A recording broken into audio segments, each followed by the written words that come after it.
High আমার প্রিয় বন্ধু বান্ধব ও প্রিয় ছাত্রছাত্রীগণ, আজ তোমাদের কম্পিটিটিভ পরীক্ষার নল ও চৌবাচ্চার সঠিক অঙ্ক নিয়ে আমি হাজির হয়েছি। তোমরা ভিডিওটি শেষ পর্যন্ত দেখতে থাকো। কীভাবে আমি সঠিক খুব কয়েক সেকেন্ডের মধ্যে অঙ্কটি করছে দেখো। আচ্ছা, এ একটি নল, বি একটি নল।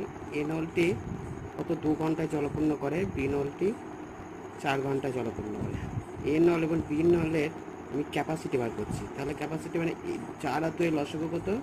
লসগু হচ্ছে 6। তাহলে 6কে আমি 2 দিয়ে ভাগ করলে কত হবে? এর ক্যাপাসিটি 3 এবং 4কে 6 দিয়ে ভাগ করলে কত হচ্ছে?